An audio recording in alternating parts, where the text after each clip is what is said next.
This podcast is a Believe Network and Siete production.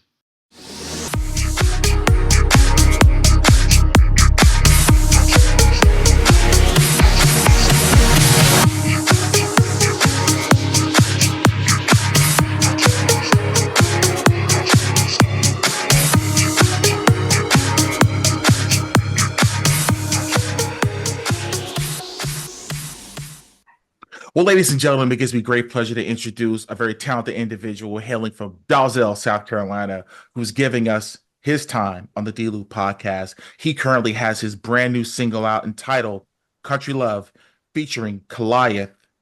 It's the one and only MoneyBeeZoe. Thank you so much for giving us your time. How are you, man? I'm doing all right. How about you?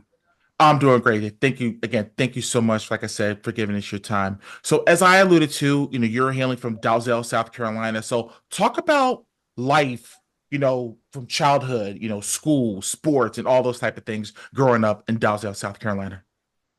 In Desert, South Carolina, school, I went to Crestwood High School. I wasn't really into sports during high school. I was more like, I played more like, like the neighborhood basketball and everything, like the unorganized. Recreational, but I did, right? Yeah, recreational and everything.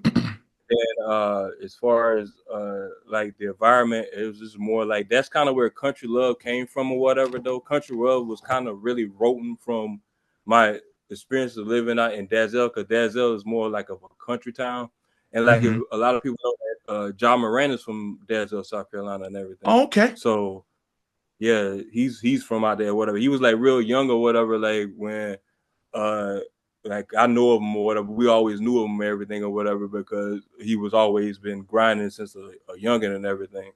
So yeah, that's more to where country love came from also. So yeah, that's the environment, just a good environment. But yeah, as far as school and everything, it's just a different environment. Awesome.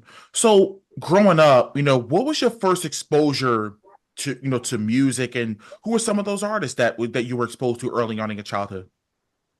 My experiences first on as far as music, it was more like Michael Jackson, because my mother was on to Michael Jackson a lot or whatever. So as far as like I first understood music and recognized music, that's the person that I first heard. But as far as the genre that I'm in now or whatever and everything, the first person I heard with that, it would probably be more of like Tupac. Tupac was like one of the first people that I kind of like caught on to, as far as like when I first started listening to it. But then as I got older, then it was Lil Wayne mostly. Like Lil Wayne is like my biggest influence or whatever, as far as like when it comes to music. Well, if it's that one Wayne Wheezy record that you could say that is your favorite record of all time, what would it be? I would say it would be The Block Is Hot, because that's the record that made me want to start making music or whatever. And then at the same time, it's before everybody, because if you ask everybody like about Wayne, they recognize the Carter. They recognize Wayne from the Carter days and everything, when they don't understand there's a whole Wayne before that, like a hot boy, Hot Cash Boys, Money right? Wayne, like before Hot Boys, all that. There's a whole Wayne before the Carter and everything. So, but yeah, when he was in his Hot Boy days or whatever, that's when I really recognized it. So yeah, I say The Block Is Hot is like the song. It's crazy to think about the evolution of how he ended up becoming the biggest star out of that whole entire crew. But the crazy thing about it is when I was in middle school and everything, I used to tell people that he was going to be the best rapper ever, and people used to laugh at me. That's when he was a hot boy and everything. I used to tell people he was going to be one of those great rappers and everything. And people used to laugh, and people ain't laughing now because it's a fact. He's a great one of the greats. And his movement is global for sure. Now, you talked about a music group with your childhood friends called the Soul Assassins. Let's talk about that for a second, how that came to be. Yeah, the Soul Assassins, that's just kind of like it all happened around that time when The Block Is Hot and all that was going on. And I recognized music because they was the one who kind of put me on to Cash Money and everything. So it was childhood friends, my childhood cousins, really, we cousins and everything. But yeah, that's where the music kind of all started with that and everything. And then like one of the group members was somebody who kind of like helped me as far as like got me kind of started with, you know, way of how to rap and how to structure it a little bit. But then as I got more on my own, then I really started understanding it. But that was just the basis of it and everything to start. So yeah, Soul Assassins, that was just a little group we was in, and we were just, you know, rapping and, you know, writing and everything. How was that though, with with your friends and sharing ideas? Because God rest his soul, my nephew Shahid, he and I, and again, he used to ghostwrite for me when I was younger. Because we were the same age. He was my nephew, but we were like brothers. We were a year apart, and he had this group called Newborn Criminals. That was his thing. And he wanted to have, me in it and a few of his friends and stuff. And Yeah. he was just the writer. He was the writer. He was the focus. Talk about that camaraderie with you and your friends and how you were able to bounce ideas off each other. Because when I hear stuff like that, when I hear stories, I think about my nephew, my late nephew, and just the fun that was during that time as teenagers.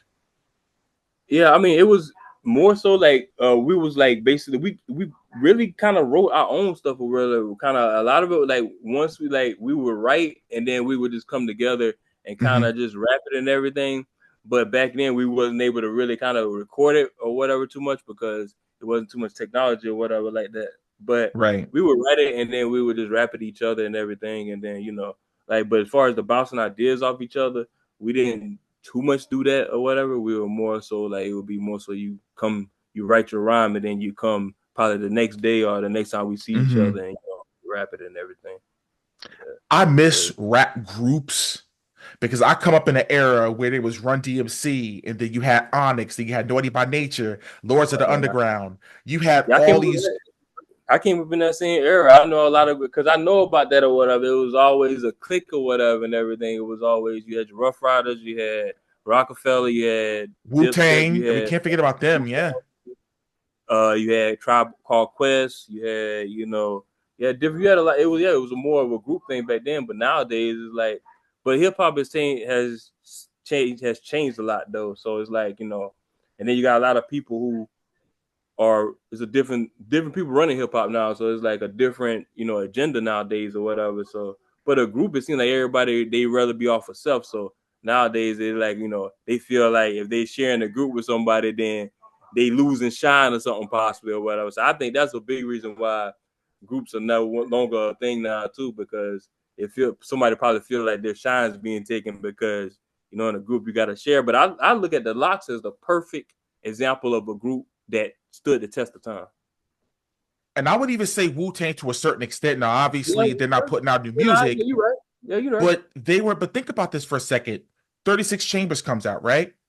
And then all of a sudden you had Method Man had his project, Raekwon had his project, Ghostface had his project, Old Dirty had his project, and then they come back together to do Wu-Tang Forever. They do the second album.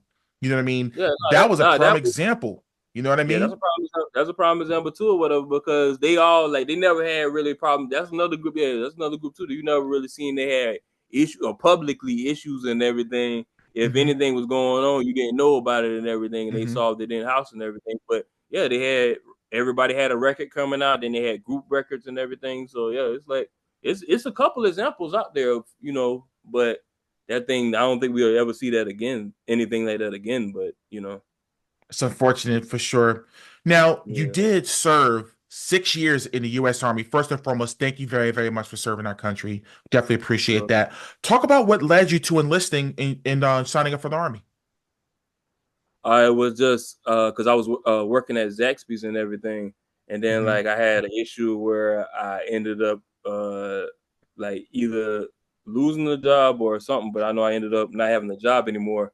And then it was a fact, my grandfather, he was a strict guy or whatever and everything, but also he was, just wanting us to, progress in life and everything. And he was one, and I thank God for that or whatever, having his raising, because it sets you aside or whatever when you got a little bit of discipline, and then that leads into the military too, because it was a choice, that was the thing or whatever back then, because it was around the time that they were just allowing everybody in the military and everything, kind of, because of the situation that going on. It was like a couple years after, like a good bit of years after 9/11 and everything. So, everything was hot back then. They was accepting everybody. So, and And then I decided to do that because it was a way of not really having to worry about finding another job. And then, and then because I was already at Zaxby's for like a year and some change or whatever, I was there for a long time. So, and then it was like having to restart back over and everything. So,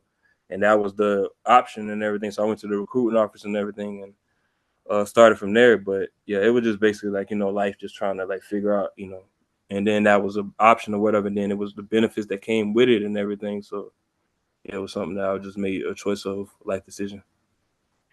And what were some of the things that you learned during your time in the Army that you applied to your daily life as well as your career? I'm trying to get my discipline back or whatever and everything, because I was more disciplined in the military, but just getting out and everything or whatever. I mean, I'm still like, better off and everything than I was and everything, still have discipline and everything. But the military discipline is a whole different thing or whatever, because you're able to work. This right here is like really the main control of everything. The mind is the main control of everything. Agreed. If you got that in good standings, then you can be all right or whatever and everything, and then you ain't gonna be too easily phased by everything because you're able to control it. And then at the same time, it teaches you a don't panic type of way to hit every situation, because 100%. yeah, then because at the same time, if you panic, then it just make everything kind of worse or whatever. But the military trying to kind of teach you to just embrace it, like, okay, we here, okay, how do we get up out of here, or what do we do? So it's just that, and then also just being able to just be more patient, and then being able to deal with people a certain type of way, and knowing how to deal with people and everything or whatever and everything. But yeah, it's just those things or whatever that really are the perks of it and everything. Your discipline is definitely key, in all aspects of life, Yeah. careers, relationships, the whole nine. I Yeah, totally agree I with you mean, on that. the more disciplined you are, the easier things. The kind of everything is not always easy, but the more or less difficult it becomes when you got a little bit of discipline to add to it and everything. It just makes everything a little bit less complicated. And then it Agreed. just taught me whatever to kind of think more common sense, man. I mean, like I feel like that's something that the world more needs of or whatever. Not trying to downplay anybody's intelligence, but we call a spade. I mean, like, certain things that go on in the world or whatever, if it was more common sense or logic to it, then, it probably be a different outcome, and the world would probably be a better place. And then also, I feel like if music would get better, then the world would be a better place too, because music is a big part of why the world is the way it is. Music, a lot of people understand music. The energy of music can translate to you a lot more than you think, and you don't even know that. You won't even know it. So it's like, I think if the messages and the type of music that's been, or a balance or whatever. I mean, because you're gonna always have like the hip hop and everything, or you're gonna always have like the ratchet stuff in hip hop. You're gonna always have that. It's always been there. It's been there since NWA came in. Since NWA came in, it's been there, and it ain't went nowhere, and it ain't going nowhere. But you gotta look at it. It was always a balance to it too, though. It was always a balance. So you had your Tribe Called Quest to balance like NWA, or you had like Common, or you had like Most Ludacris, deaf. Most Most Def, deaf. Mm-hmm. or you had like Rakim or whatever, or something like that. Somebody who was real lyrical and rapping about raw stuff, but wasn't cussing or whatever. So you gotta look at things like that. So if you get a more balance to it or whatever, or you get like somebody like a Lauryn Hill to balance out a Sexy Red or something like that, then everything will be a lot better and everything in the world.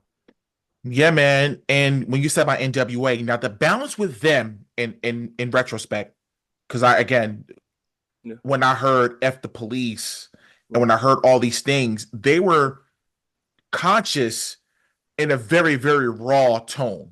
Yeah, you can look at it too. I mean, because the message that they were putting out, but at the same time, also, but that goes back to hip hop was always meant to be entertainment too, though. It wasn't always meant to be what it was or whatever. I mean, people was talking about these lies or whatever, but it was just for the flash or whatever to make it sound good and make people want to buy the records and everything. Right. But like I said, once Big and Pac happened, everything just took a change. Everything. I think like Big and Pac was the first thing that really changed hip hop. That was just unfortunate, and God knows I wish those guys were still here, because I feel the landscape of not just hip hop, but just the music industry as a whole will be in a much, much better place than just in my Yeah, opinion. you wouldn't have to question if hip hop is alive or not if those two were alive. You wouldn't have to question it because they mentorship alone would be able to just help them. Indeed. Now, speaking of the music industry, I definitely want to shift from, military life all the way to the music industry. Nice segue. So, talk about the decision that you made to say, I'm going to go on with this music thing and get on with your music journey. How did that come to be? The music journey, I mean, it just came about where like I've always been doing it since I was a teenager or whatever. I think like me writing rhymes as I got older, and nowadays I think about it, me writing rhymes was a way to deal with my grandmother passing in 2001. So I Sorry to think hear about like, that. yeah, it's but appreciate that. But I think that was the way for me to deal with it. So ever since 15, I always been rapping and everything, and always been like, even in my worst situations or whatever, we might have like certain things like life happen or whatever. Music has always been there. So it's like when I got out the military in 2015 or whatever, got medically separated and everything. I just basically was like, I'm gonna go ahead and be serious about it and everything. And I started seeing like it was things that would happen to where it was more able I can get the music out myself and everything. So I just went ahead and just took that or whatever and everything. So yeah, just basically when I got out of the military, I was like, I'm gonna see what's going on and try and do it. So I've been doing it since 2015. I mean, I started off in Germany because that way I was at or whatever and everything. Like I Mhm. was still stationed. I was living over there after I got out, whatever and everything for a little bit, and then I started over there or whatever and everything, and then it just been going up and down ever since. But now it's like the most I've had where I've seen like the biggest, like where it gives me hope or whatever, because it got to a point where I was starting to lose the love for it, really, to be honest. And that was my next question I was going to ask you is what were some of those challenges you faced? Because again, I'm an independent artist myself, and I understand the struggles. I understand it all. I do. I honestly do. Because we belong with radio pushers, which is a nice, way for independent artists to really get themselves out there. But what were some of those challenges you did face, as an independent artist? A lot of those challenges I faced or whatever was just basically like life happening and everything, like just having the wrong people around me and everything, and then like just dealing with life or whatever, like having a situation where I lost everything, or I made a decision. Really, any like I really lost everything. I made a decision to give up everything. It was give up everything and or deal with some other stuff that I really didn't want to deal with. So Mhm. basically, I was like, okay, I'm a give up everything, and then I made the deciding factor to go to a shelter or whatever and everything, and Mhm. start from scratch or whatever and everything. So I had to deal with that, and then at the same time, in the midst of that, though, like the crazy thing about it is, the one thing about me with music, whatever, through all my struggles, I've seen like I've been always able to like do this music thing like easily. It's like I feel like this is what I was born on this earth to do, because Mhm. I do this better than anything I've ever done in my life. And even in my struggles, when I have the situation, like a homeless situation or whatever, like I'm like in the backyard of the shelter doing interviews and people don't even know. Like I'm Mhm. shooting videos and everything. And I can go back to a video that is I think it's still up on the Bentley Records, their one of their channels and everything. Like I'm living in a shelter at the time, but you can't tell because I'm not dressed. I'm not giving that vibe of I don't have nowhere to stay when I leave this video shoot. I don't have nowhere to. Mhm. Well, I'm going back to the shelter. I have a roof over my head. I mean, at the same time, in the shelter I was living in, it was more kind of like when I got there, it was like God led me there because it was like kind of a rehabilitation type of shelter. It was like a group. It was like a church type shelter. It was like Mhm. a Christian type shelter or whatever. So you Okay. couldn't drink or whatever, nothing like that or whatever, and everything. If you did, you would get kicked out or whatever. Then you had to wake up at like you had to be out the show at the shelter by 7 in the morning. So they had wake up at like 5 or whatever. So it was real organized and everything like that. So I look at the structure of it, and I was like, okay, I maybe ended up there for a reason. So, but I got everything. I had a job and everything. But it's like videos, and it's like a video I could say, like I can look and you know, and got a couple thousand views or whatever and everything. But like I was homeless at the time, bro. Like so, you know, there's things like that you know, certain things like that have been happening and everything. Like you know, baby mama, you know, like I don't get to see my daughter like that or whatever. I don't get to talk to her like that. So it's like I have to deal with that. But it's like that's something that I'm out of control with. So it's like I can't let it hinder the music. So at the same time, and that's why I do as much music as I do too, because music to me more now is therapy than anything. To be honest, Yeah, it ain't about you're right. me. It ain't about the money, the fame, nothing like that. But to be honest with you, it ain't really even about that. Because I mean, I can reach as long as I reach people or whatever, and I got people, you know, responding to the music, and I can get a reaction out of the music. It's like wrestling or whatever. I mean, as long as I can get a reaction out of you or whatever, whether it's good or bad, It's a reaction. it's a reaction, and then that means you took the time to react to me. So okay, I did something. I sparked something. So, you know, I just look at it like that or whatever. Music more now to me is a therapeutic thing or whatever. Because when I do music, I don't think about my problems. I'm in a whole nother world where I'm just being creative and, you know, and then at the same time, now I'm getting more so now where I'm using it as like a journal where like I'm just like talking about certain things or whatever and everything. And then at the same time, I learned too in life, like talking to people about certain things. You can't do that all the time, whatever and everything. So, you know, Because I'm like, okay, they may not have your best interest at heart, and they can, yeah. So, you know what I mean? yeah, I've learned that the hard way. So, you know, so I'm like, okay. So that's what I do with the music, whatever. So the music more to me now is just therapy and just a way of, you know, and at the same time, I want to turn it into a living because I know it's very profitable and everything, but it's just a grind that's going to take it in the industry. It's taking a whole turn anyway, where it ain't even like it used to be, like where you ain't got nobody to come give you a bag or nothing like that, like it was or whatever and everything. You got to go give people a reason. You gotta have leverage nowadays. Basically, if you ain't got no leverage, then people ain't want to even deal with you. So, like, just trying to build a leverage now. Really, that's just all I'm focused on. Just looking and researching and figuring out how things are changing, so I know how to, you know, Change put the with it. music out and do everything. Yeah. Yeah, I mean, it's all. I mean, first off, you know, your story about staying in a shelter. You know, that's an inspiring story And in I mean, I regards told that to. story, but I really just went in depth or whatever. Your podcast, like the first like podcast where like I really kind of went in depth where like I tell like what's going on or what happened with that. I mean, I appreciate you coming on my coming to my platform, to express that. I appreciate that. And again, like I said, and ladies and gentlemen, that can be a lesson to anybody that's out there that is trying to get there. It's going to be a couple bumps in the road, but it's really keeping your eye on the prize to But ensure then that you're going also, to. and then I give you one more at the same time. I give you one more because at the same time, it's in the same realm of that situation and everything. Mhm. And this right here, people, because like what you said, whatever, like for people to know, like this is, I want people to know, like you can go through the worst of the worst because Mhm. like this next one I'm gonna give you is like it has to do with Germany or whatever, and it has to do with my daughter and everything. Goes back to that right there, whatever. Like I was going over there be I was going over there to live and not come back to America because I feel like I didn't have anything in America. So I felt like what being over here, I got my daughter over there or whatever. And then at the same time, I'm like, okay, well, I'm gonna do this for her or whatever. I'm gonna go over there and I'm gonna stay over there and everything. So me and my baby mama, whatever, we talked, whatever, everything was good. Everything was going good and everything, you know. And then when I get over there, like not even 2 days, everything does a 360. So Oh no. basically what happens is like me and her, we get into it. I got the 2 days I seen my daughter or whatever and everything. Haven't seen her like physically since, and this was in 2019.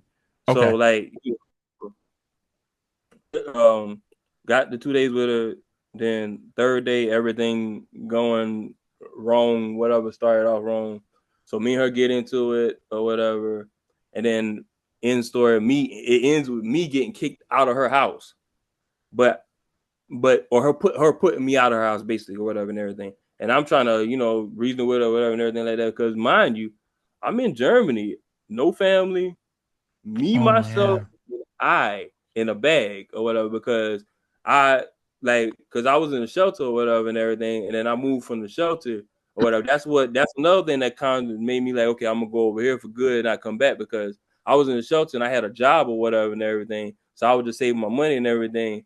And then I was like, okay, well, I saved a good bit of money or whatever and everything. So I was like, well, I'll do this right here and I'll just go over there and everything. And then, so I'm starting over, whatever. So at the same time, I trusted her or whatever and everything. But like I say, she ended up like putting me out and everything. So now, mind you, I'm in Germany. No, same situation. Now, again, No homeless. family, right? Wow. Homeless with all I got is a bag. All I got in my bag and Facebook. I say that in a song or whatever and everything. All I had was God, Facebook, and some hope. That's all I had or whatever. And that was real fact or whatever though, because I was right there, like outside, like okay. And then it goes back to that military thing, because all in that moment, anybody would lose their mind in that situation. 100%. Me, I didn't. I was like, okay. It was the don't panic situation. It was like, okay, now we here, like I'll be the whole other country, like we here, like and no.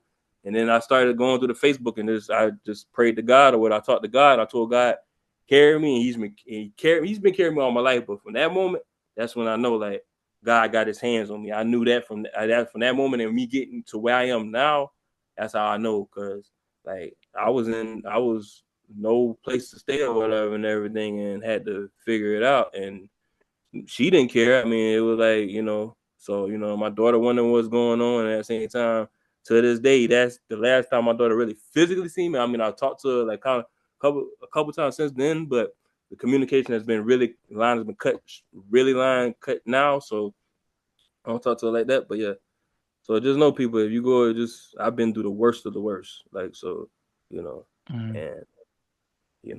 but hey, I'm here, man. I'm praying. I'm like here with God and everything like that or whatever. And I'm just doing this music thing or whatever. So like, if you hear my music and everything, just know it's a whole nother layer to that or whatever and everything. So hey, just understand like the music, I'm gonna do it the way I want to do it, because I've been through some real stuff. So and I ain't gotta conform to what everybody doing. At the same time, I want to put a message out there and everything. I want people to know, like, hey, you can go through the worst of the worst and everything. That's why I do music too or whatever and everything like that too, just to kind of let people know, like, use it as a motivational tool too. I think that works too or whatever. So, and I'm just trying to be the balance.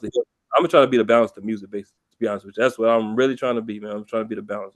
Trying to be and a that's part where of I was that going next. And that's why I was going to go next, because just going through your catalog, and I saw first couple of singles, Ambition, and then of course Knees and Elbows. Now, when I was listening to Knees and Elbows, I'm like, okay, this is definitely a party song made for the radio and things of that nature. So talk about a few of those early records that you were putting out there, on the streaming on the streaming apps, Apple Music, Spotify, Tidal, etc. As far as what was, some of those records that you were doing right, in the beginning. Yeah, knees and elbows. That's like my biggest record or whatever. Like that, it was one of the ones that was first took off or whatever. But yeah, it was in the mindset of a party. Excuse me, it was the mindset of a party record and everything. Mm-hmm. So, and it got played on German radio, German DJs. I got a couple of remixes or whatever of it that I'm gonna start like kind of putting out and everything or whatever. But yeah, it's like that, and then Ambition or whatever. That was a song I did with my cousin, Nomad. He's on the record and everything. But yeah, Ambition. It was just basically, just trying to motivate, and everything. I said I got different layers of what I can go over here to Knees and Elbows, and I go to motivation, and that, and then I've perfected the craft a little bit more. Where like, if you follow me, you're gonna see a great progression of how the flow and everything is, and how the cadences and everything in the subject matters is going to be more where it's more just talking about different subjects and everything. And then I'll start letting people in on certain things as much as I want to, of what has happened or what have gone me, or why when you see me out and about and I be in my own world, don't really be talking to nobody, just want to be in my own shit or whatever, why I'm like that, because it's a reason why I'm like that, because I like this. And at the same time, it's just like I like to see the vibe coming to me. I don't like to be around everybody energy or whatever and everything, because the wrong energy can throw you off. So I don't like being around everybody and everything. So I got to see your energy coming to me so I can know how to deal with it, or should I move or whatever. And I say to people all the time, it's like, because a lot of times I'm not around a lot of people, and I just like to stay out the way and do my thing. You know what I mean? And that's the most important mindset to have, especially in this game that we're in. It's like a lot of times, it's like sometimes being out the way is probably the best way. You know what I Yeah. mean? That's the most Yeah. important thing. I mean, at the same time, you can still do a lot being out the way. You still can do a lot being out the way. You cannot always be Absolutely. out. Like everybody Nope. think you got to be out all the time or whatever and everything. You can do a lot because there's a lot of people that are on bigger scales and everything, and like certain people that you think should know about them don't know about them, but they Right. got a big fan base. Absolutely.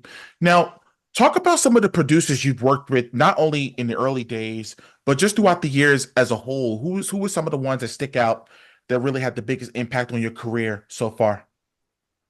I would say Lil Malik. Lil Malik is the one who has had the biggest impact or whatever because I met him and at the same time the crazy thing about it, I've never been in physical presence with Lil Malik or whatever. And we've always had like conversation over through the DMs and everything. Mm-hmm. But met him through he was the one who produced Knees and Elbows or whatever and everything. So just we started talking and everything, and then he was like he was like 15 at the time, whatever and everything. He was just trying to figure out producing and everything.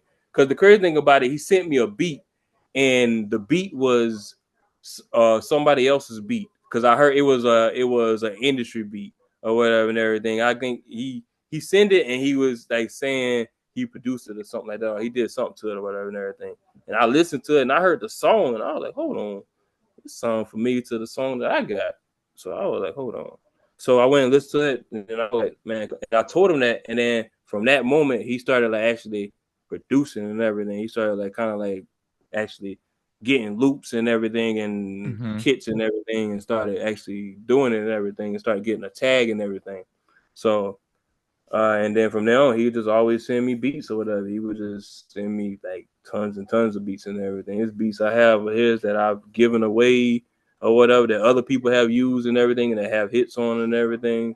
And I have ones that I still have and everything. But now, I mean, he ain't really producing too much now or whatever. He basically more so just, he found a different craft or whatever that he's really more focused on and he's being successful in. So, but I still got contact with him, but he's one of the ones who's really like, because it wasn't him or whatever, I wouldn't be able to produce the music that I did, or because I would have been having to pay for beats or whatever. With him, I didn't have to pay for nothing. He was always just send them to me and everything, and you use them how you want to and everything, and then we'll figure it out later on down the line. So whenever I do get to a certain place or whatever and everything, I already know I got to double back Brown for a little Malik or whatever, but and then That's it's good. just but he's one of the ones that I mean, as far as producer wise, that has had the biggest impact. Just the basis. I couldn't really. I mean, there's other ones too here and there, but I would really have to think or whatever. But with him, I could just.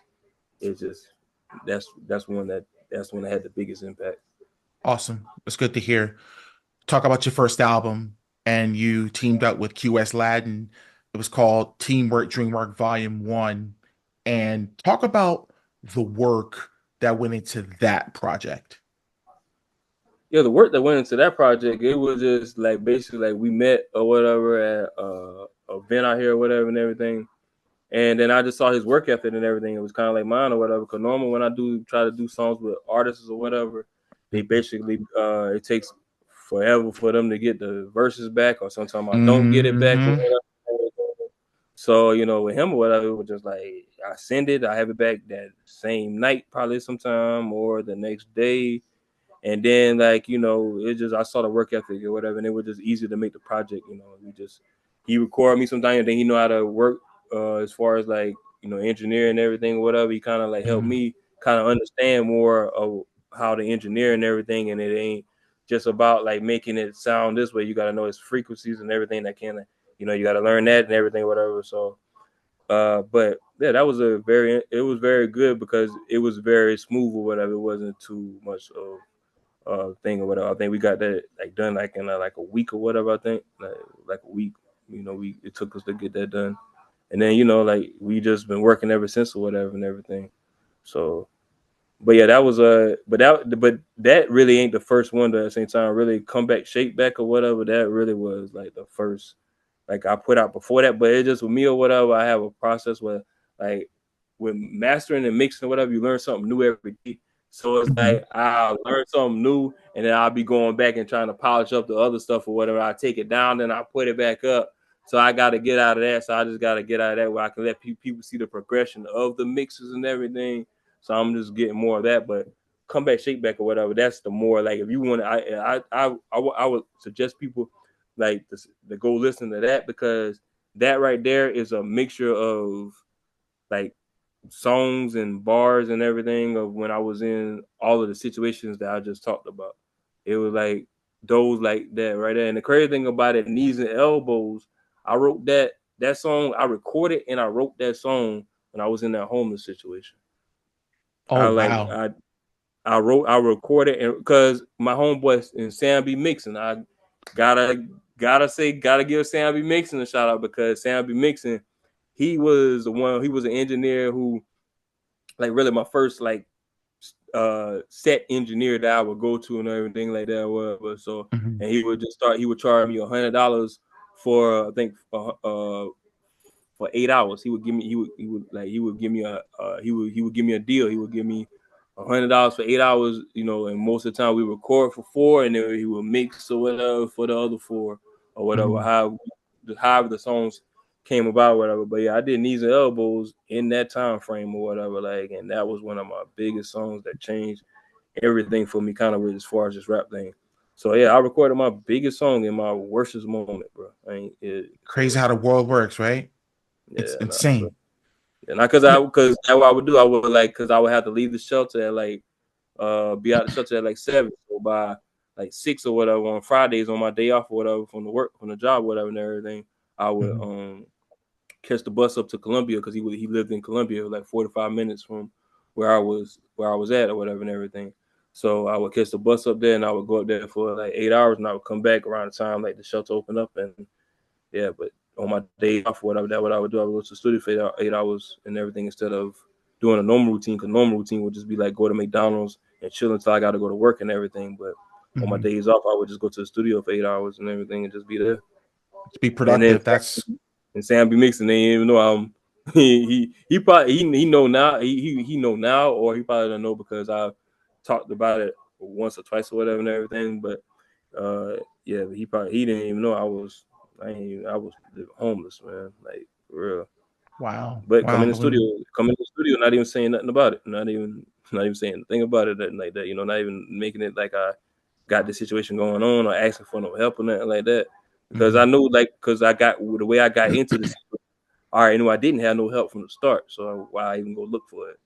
Right. So, I totally understand. When you think about MoneyBeeZoe, the artist, how do you feel that your way of doing, music in the hip hop genre fits in today's hip hop? It doesn't. To be honest, it doesn't.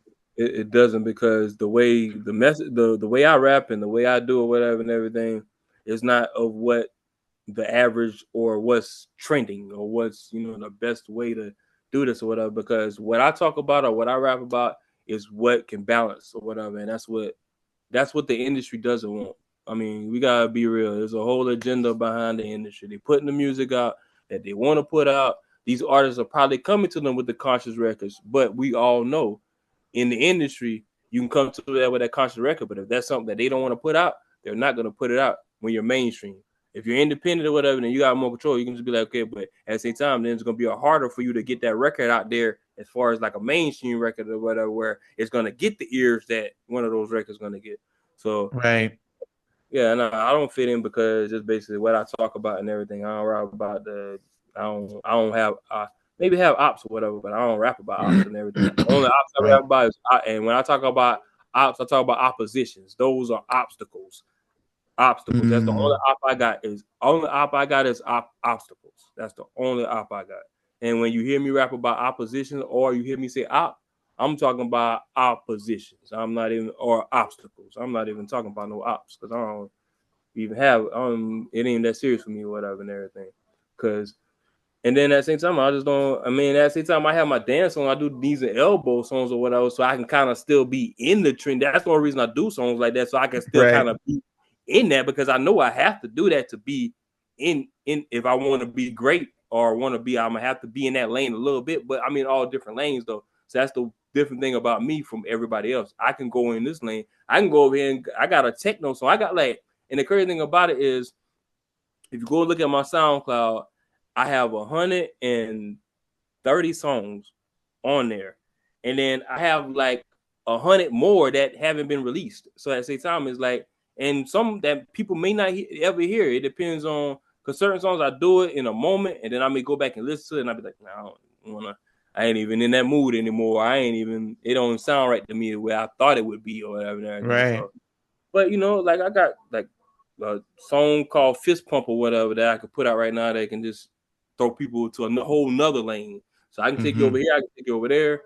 So and that's just basically what I feel like I can fit in that way or whatever. Just being versatile. I'm so versatile that I have no choice but to fit in. At the same time, with my music, I know once I have you listen, or once I get you to listen, you're gonna like it or whatever. You're gonna, and at the same time, it's gonna be something for everybody. I mean, at the same time, it may not catch this person, but it's gonna catch somebody or whatever, because I do my music that way where I already know everybody's not gonna like it. I'm already prepared for that. But I know when I do my music, it's gonna catch somebody because this is for a specific person. So that's why, So. Right. I listen to Country Love, and we talked about it earlier, as far as it's out being now on all platforms, ladies and gentlemen. I urge you to stream this record. When I heard the guitar riff at the beginning, it set a tone, it set a mood. And a lot of times, as a music fan, within the first bar, I'll know if it's gonna be something. And it really set the tone of a very calming mood. And talking about life, living in the country, you know what I mean? So if we can go in depth a little bit about Country Love and what that song really means to you. I mean, it just means basically like basically like my childhood in Dazzle, basically. That's what in Cannery on Cannery Road or whatever. That's where I was at the foe. That's where that's the time that goes back to like, why I throw foes or whatever and everything. I throw foes because like the neighborhood I'm from in Dazzle is called Cannery Road. And every house on that road starts with a 4.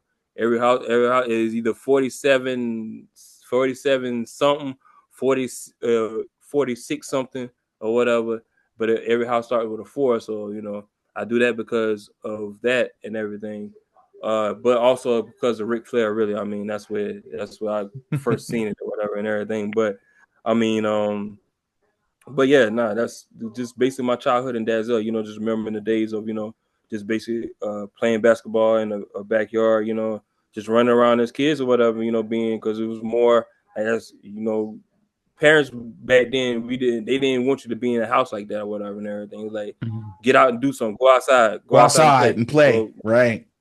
Go outside and play, so and that's the time in the country, you ain't got nothing but time to run around or whatever out there, and and most of our neighborhood or whatever, it's like every house is family. Like this house is cousins, next house is cousins, this house cousins, all family and everything. We all related some way in that spot that I was living at or whatever. So just the childhood times of that right there, just and then just growing up there or whatever, getting older and understanding different things, different aspects of it and everything, and just seeing everybody grow. So yeah, that's why I say good time, good or bad, that's all we had or whatever. So just reflecting on the country life of living in Dazzle. It's basically like kind of my homage to Dazzle, to be honest with you, or whatever. Or my homage to Cannery, really.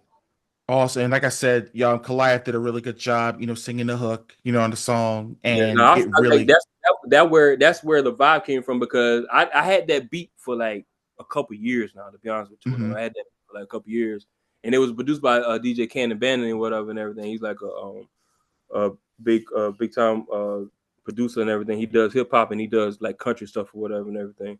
But he been sent me that beat a long time ago, and I never could have figured out what to do with it. So I sent it to Kailas guy. I saw he like sing or whatever and everything. And then once he heard it or whatever, he kind of like had a hook or whatever. And then we kind of like just bounced ideas. He kind of asked me about it. I was like, just telling him more of the feel I wanted. And then he came back with the hook that's on there now and everything. And then after that, I just wrote everything because his hook was everything that kind of gave me the basis to write everything I wrote. Wow. And I mean, from top to bottom, like I said, again, that's made for radio. You know what I mean? I And at the same time, enjoy. you saying that or whatever, that makes me feel good because stuff like this or whatever, I be needing to hear because at the same time, I be questioning myself sometimes with this music stuff or whatever because I've been doing it for so long or whatever. So it's like, I question myself sometimes or whatever. But at the same time, also, it's like stuff like this that, like, hey, I can be up there with these so-called names or whatever. I just got to grind with this independent or whatever and everything. So, I appreciate that though, for real though, because I mean, like I said, I like that song or whatever, like, I was high on it, but then not too high, to be honest with you. But you saying what you said or whatever, now I have a better feeling about it.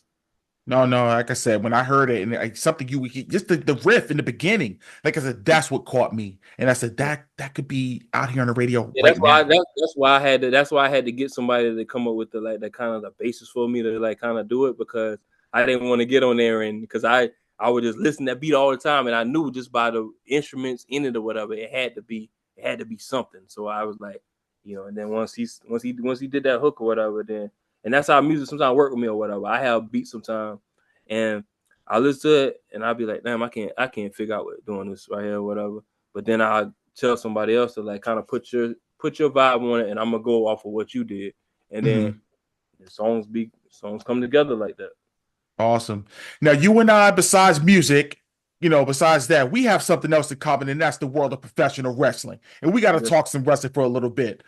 Where do you see this bloodline storyline heading? Because I mean, there are so many roads. There's detours. There's these U-turns. There's these things that's happening, man. Where do you see this all culminating at WrestleMania? What's gonna happen, man?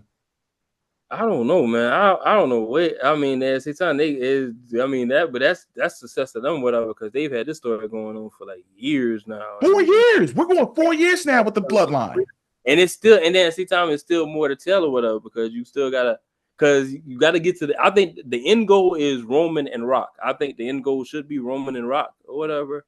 I think that's what the end goal should be, but how they get there, I don't know because now you got Jay coming in or whatever. And I just hope on Monday that they figure out a way to keep the title on him, but get him involved or whatever instead of him dropping the title Monday. Because I mean, we all know he's more than likely probably gonna drop that title Monday because of somebody gonna interfere, and then that's how they gonna get him where he gonna be like, because the end goal was him and Roman getting back, together and everything or whatever. So it's like, but I hope they like actually like kind of keep the title on him and everything instead of taking it off of him. But I see like the end goal being Roman and Rock or whatever. But how they get there, but it's very interesting. I like that Solo has finally come into his own kind of with everything or whatever. He's more comfortable with the trial, the role that they put him in and everything, and so it's very interesting to see what they do though.